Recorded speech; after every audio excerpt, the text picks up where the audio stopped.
everybody. This is a Myth and Monsters episode. It is episode 4 of Myth and Monsters, but it is episode 22.5.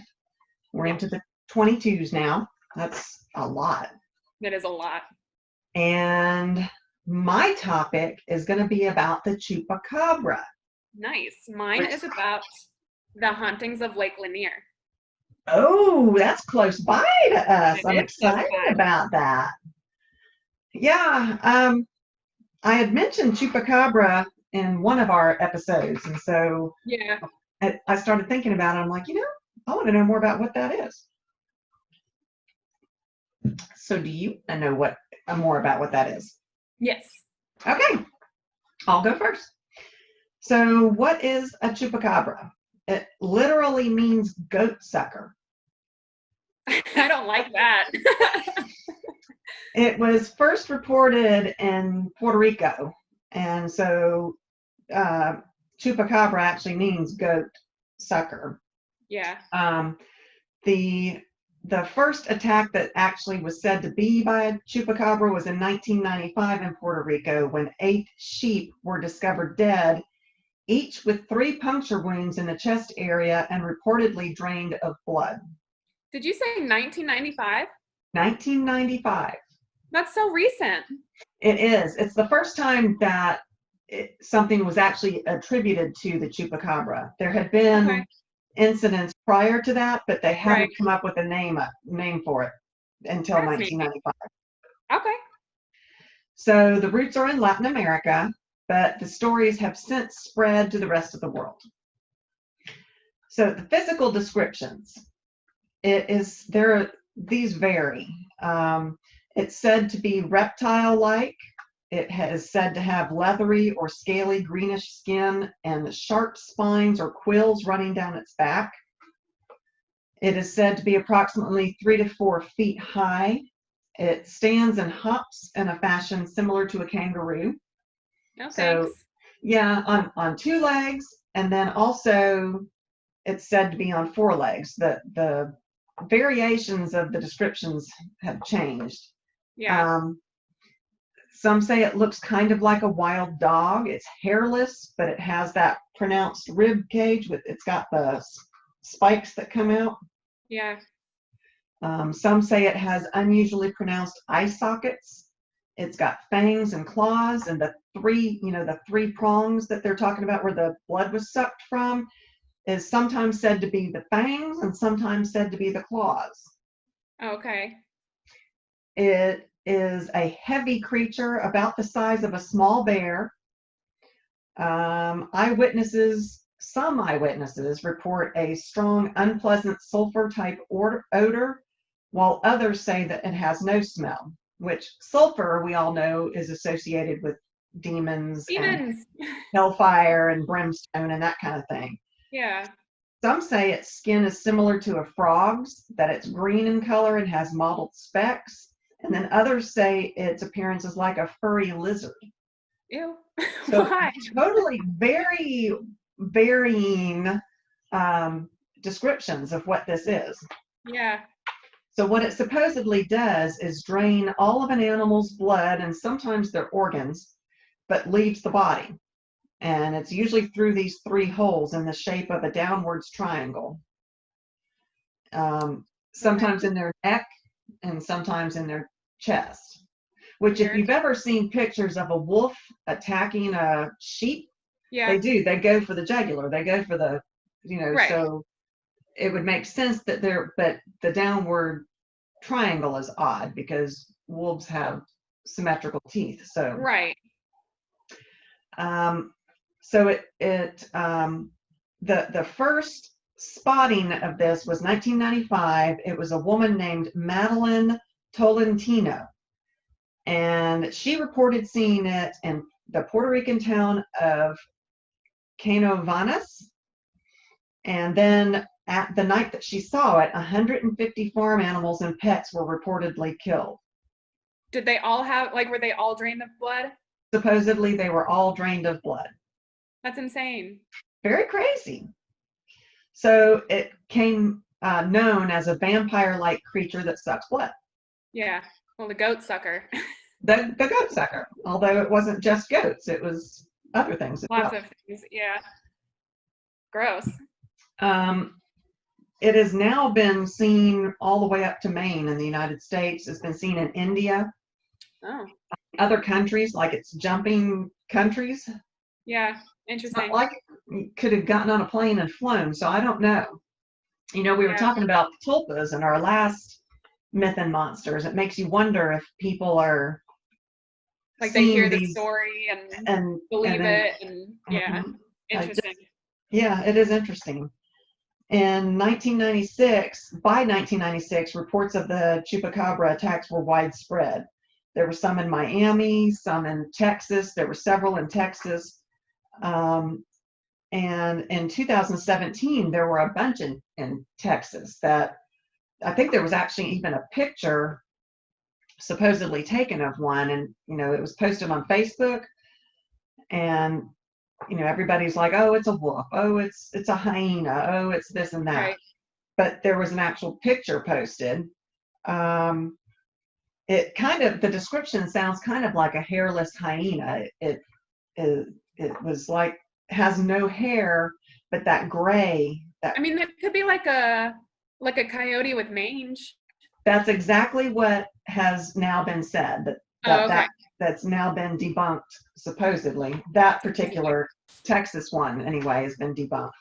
Gotcha. Um, in 2007, in June, a naturopathic doctor and hunter had just returned to Quero from Africa, and she had seen all kinds of odd things. I'm not sure what a naturopathic doctor is, but she said she had never seen anything like this. It was a hairless canine feature with a blue-gray flesh and bony limbs. And she said after it showed up that their chickens were drained of blood, and it came back and did it again. That's crazy. The draining blood thing is what gets me. Because, like, if you have a coyote, the coyote, like, if a coyote takes the chicken, it's going to rip it apart and eat it. That's right. It's not So just going to just drain its draining blood. the blood and leaving the body is an odd thing. Yeah. So this creature in Texas was apparently hit by a car, and so Yeah. they actually had a body. Oh, And they did DNA on it, and supposedly, now there's two varying stories on what happened with this DNA. One okay. story is that the DNA said it was a wild dog that had mange, Yeah. and that's what makes it hairless. That's what the hair Yeah. falls out and it leaves that gray undercoat that is just shiny skin. Right. And so that's what officials now say that this chupacabra is. It's nothing more than just an animal with mange. Yeah. But believers are not satisfied with that because of the draining of the blood, which is uncharacteristic of a dog or a wild animal. If they're going to kill an animal, they're going to eat the animal. Right. At Yeah. least tear it apart and rip out parts of it. They're not just going to drain the blood with three little prongs. Right. And it's also not like, because you haven't mentioned if the blood is still there. Like, it's not like pooled on the ground. It's Yeah, just, it's gone. yeah. And Yeah. coyotes don't just drink blood like a vampire. Mm-hmm. Like, even if they just like bit the throat, like there would still, like, it's that, no, it doesn't make any sense. It doesn't make any sense. Also, believers say that the characteristics don't match that of a wild dog. They say it has a tail like a rat, the spines on the back, that it might be reasonable to say, oh, there was one, you know, an aberrant, deformed creature, but to have them seen from Maine all the way into, you know, Right. to Puerto Rico, to Mexico. Texas. Yeah. Yeah, that very odd. Then, of course, there's the theory that the chupacabra are aliens because you've got the greens, the gray skin and the big dark eyes, which, you know, we all associate with the aliens from Right. where was that, Area 51? Right. So interesting, but supposedly this has all been debunked, that it's now just considered, any of these attacks are now considered to be just animals with mange. So you've got true believers who say, no, they're there. And then you've got science that's saying it's just dogs. Yeah. That's so weird though. I'm more likely to believe that it's an animal with mange. I used to work in wildlife disease. I know what they look like. They do look pretty insane and all that kind of stuff. But the draining of the blood is what gets me here. I don't understand that part because, you know, like you said, a coyote or something like that is going to eat it, or at least like rip it apart, or it'll go for the throat. And this one in 1995, it was 150 animals that were killed. No animal, they kill when they're hungry and they eat until they're full. Yeah, 150 of them drained of blood. Yeah, that's insane. That's very strange. So I was trying to come up with ways to use this in a urban fantasy book, which I think there's any numerous things you can do, but I was thinking a vampire dog. Yeah. I was trying to find Supernatural always has this kind of stuff. And so I was like, surely Supernatural had an episode about the Chupacabra, and they did not, but it was mentioned in 3 different episodes, just offhandedly. Yeah, it was like, oh, so-and-so is down in Mexico chasing a Chupacabra, that kind of thing. But I feel like you could have it be like a, I mean, not a vampire necessarily, but also kind of, because it's going after the blood. So it could be like a vampire type situation. What if it's a vampire's dog? What if vampirism is an actual disease and it's transferred to the dog? Or what if the dog is giving it to the humans? Right. Yeah, so, I don't know. You could do it as, it could be a curse. Some kind of vampire spinoff. There are hundreds of grade B Chupacabra movies out there. Yeah. There was one in 2005 called Chupacabra Terror, where they captured the Chupacabra, but they brought it onto a ship, and of course it gets loose. And classic. Yeah, it kills everybody. There's one called Blood of the Chupacabras, which was 2003, where these people were following a treasure map and it takes them to a cave, and of course there's the Chupacabra there. That kind of thing. I haven't seen anything that has been really good. Yeah. With the Chupacabra. I feel like it would be difficult to use in a non-grade B way. I think it would have to be a twist. Like, I love the idea that it's a vampire's dog. Yeah. I mean, how funny is that? That could be. It would be fun also. Like, say that you have a main character who's not necessarily a vampire, but just like whatever, and he lives in Texas, and maybe he works close to a ranch or something like that, and he goes to this ranch to visit the owner, and the owner's like, oh, you know, I've had a lot of animals die recently. It's just so weird. We think it's a coyote, but it's so strange. The blood is drained. And so this main character is like, hey, I'll check it out for you, because of like whatever they do. I don't know. And they find this Chupacabra, and it's actually like a creature with like razorback and like all that kind of stuff. And he decides to take it as his dog. The pet Chupacabra. Yeah, and then now he has a pet Chupacabra. Interesting. I mean, you know, you've got the demon dogs and things. Is this a demon dog from hell that escaped? Right. Which they did have a lot of episodes about those on Supernatural. Hellhounds. The hellhounds, yeah. Yeah. I mean, is it really a hellhound? Is it something that has escaped from hell and has to be caught and taken back? There's all kinds of things that it can be. That makes me think of Winona Earp. You know, she's got to go and catch the hellhound from hell, the Chupacabra. Yeah. So, I mean, I think there's a lot of things that you can do with it. It's interesting, and I find it fascinating that it's been reported in so many different areas. But after doing the Tulpa episode, I'm not surprised. People think they see things and automatically, oh, it's the Chupacabra. But what if it is? I mean, we don't know. Right. Yeah. I mean, that's kind of like, you know, Bigfoot's all over the place now too. I know. Yeah. Interesting. So that's what I've got. Yeah. Very cool. No, that I feel like there are certain things that you could do with the Chupacabra in urban fantasy that would be either highly entertaining or highly disturbing.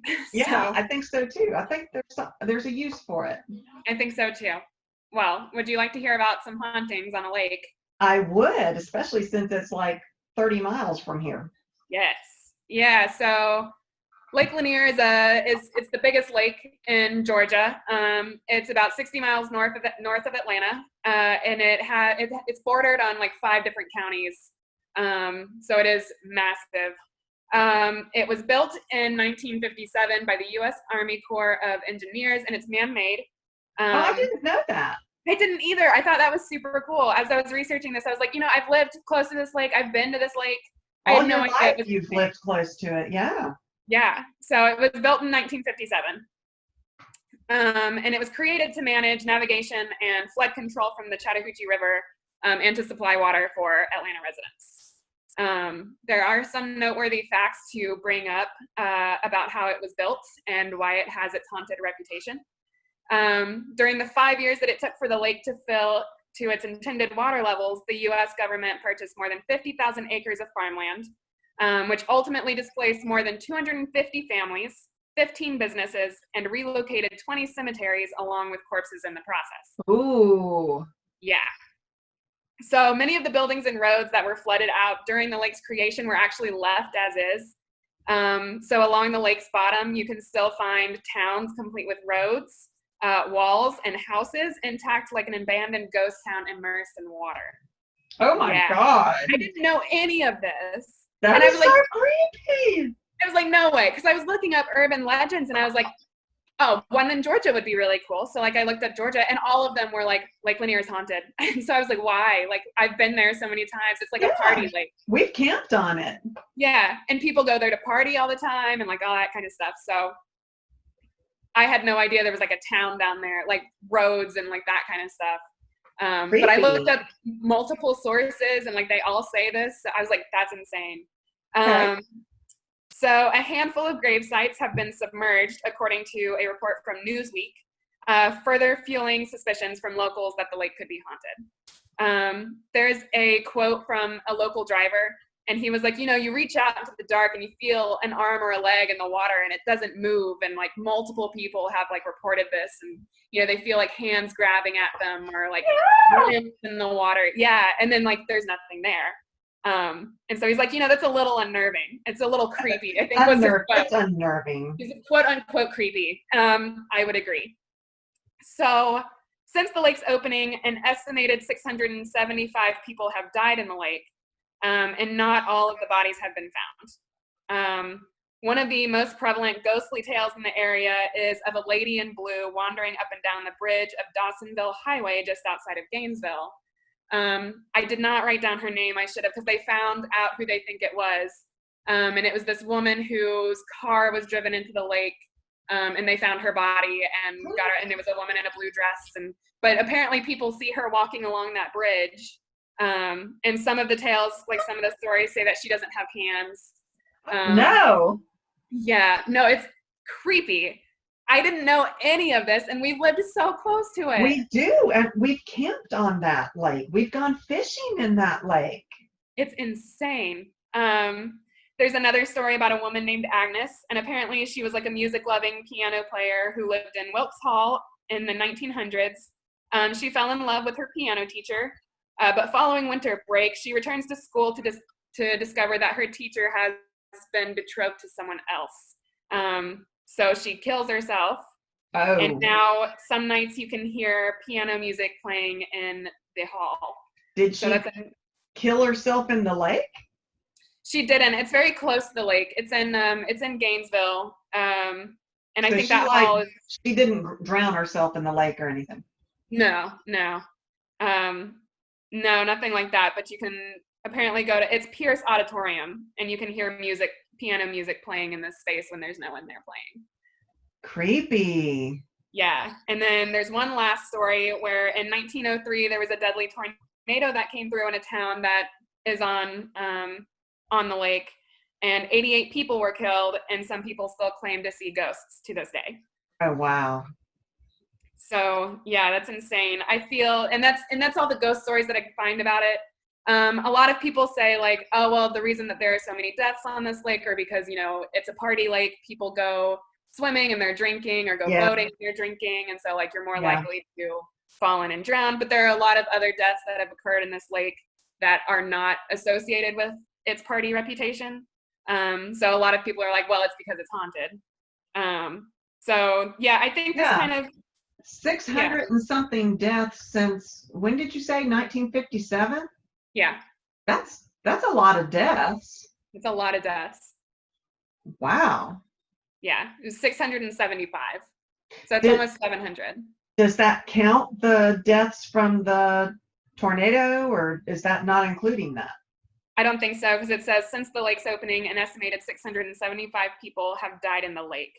Lake. Tornado was in 1903. Oh, wow. The tornado was in 1903, and then the lake was built in 1957. Oh, yeah. Yeah. So. Oh, that's creepy. Can you imagine going diving down there and seeing a whole town just there under the water? I kind of want to, just because, like, that's so crazy. I didn't know that stuff was down there. I didn't either. I had no idea. And then you always hear the stories of they supposedly moved the bodies from the graveyard, but didn't really move because it was too expensive. Right. Yeah. So they could That's still the be whole down there. poltergeist, the original movie Poltergeist theory. It's insane. It's crazy. Oh, so wow. yeah, I thought that was super interesting. One, because it's really close to home. We've been to that lake, like you said. We've camped on it and fished on it and hung out in it, whatever. Yeah, you fished on it. I got a picture of you catching a fish on it. I know. And then also, like, I had no idea about its history. I didn't know it was man-made. I didn't know any of this information. So I thought it was really cool to do this one. And I think it could be interesting to use in an urban fantasy. You can use any of this kind of history. I mean, if there's a town down there and there were people who were moved out of their homes there, and say that there are cemeteries there, if you've got a character who can see ghosts, then, if they go to the lake and they see a bunch of ghosts. How weird would it be to be from the point of view of one of the ghosts living in the town still under the water? That would be insane. That'd be so crazy. That would be weird. Go write that. One of our listeners can write that. No, fair enough. But yeah, Supernatural uses a lot of urban legends like this, like the Lady in White. Yes. I'm not sure about later episodes. I know the early seasons use a lot of like ghost stories and that kind of thing. I thought about doing the Lady in White as one of these, which maybe we will. Yeah, it's a very popular story, so probably could. But yeah, I thought that was really interesting. I loved it. Yeah. I didn't even know, and it's, like you said, about 60 miles from here, not even. Right. Yeah, I had no idea either. Very cool. Cool. Well, thank you very much. Yeah.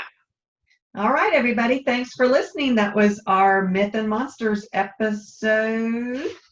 Episode 4? 4. 5? Episode 4. And we will see you next time. Thanks, guys. All right. Bye.